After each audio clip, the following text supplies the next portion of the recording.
ক্ষতি দরিদ্র মানুষ আছেন তাদের পাশে দাঁড়াই এবং কি মহান আল্লাহ তাআলার সিয়াম সাধনার মাস আমাদের মাঝে কিছুদিন পরই চলে আসতেছে। তো বাংলাদেশের যত ব্যবসায়িক ভাইয়েরা আছেন আপনারা ভালো হয়ে যান, সতর্ক হন।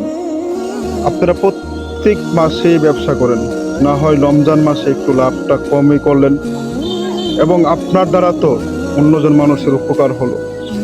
আমি আপনাদের দেখতে পাচ্ছি কিছুদিন পরই দেখছি যে আপনার কিছু ব্যবসায়িকরা আছেন পেঁয়াজ, রসুন, আদা, জিরা, হলুদের ফাঁকি, মরিচের ফাঁকি সব কিছু জিনিসেই তারা স্টক করতেছে।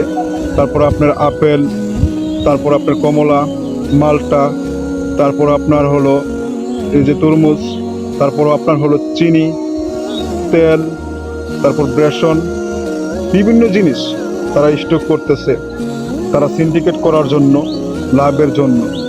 তো বাংলাদেশেই রমজান মাসটা আসলেই যে সিন্ডিকেটটা করতে হবে, তারা লাভ করতে হবে, এটা কেন করবেন ভাই? বিশ্বের আপনি যে কোনো কান্ট্রিতে যান না কেন দেখবেন যে অগ্নিমূল্যের দাম কমে যায়। আমাদের রমজান মাসেই আমাদের বাংলাদেশে এই জিনিসটার দাম কেন বেড়ে যাচ্ছে? একজন ক্ষতিদরিদ্র মানুষ যে দিন মজুর, সে সারাদিন রোজা রেখে ইফতারির সময় সে যদি টিপটি মজে ইফতারটা না করতে পারে, তাহলে তো সেটার জন্য দায়ী হবে একমাত্র যারা ব্যবসায়িক আছেন তারা। সে কিভাবে এই যে আপনার এই দাম দিয়ে পণ্যটা কিনে তার জীবিকাকেই খাওয়াবে, সে নিজেই কিভাবে ইফতারটা করবে?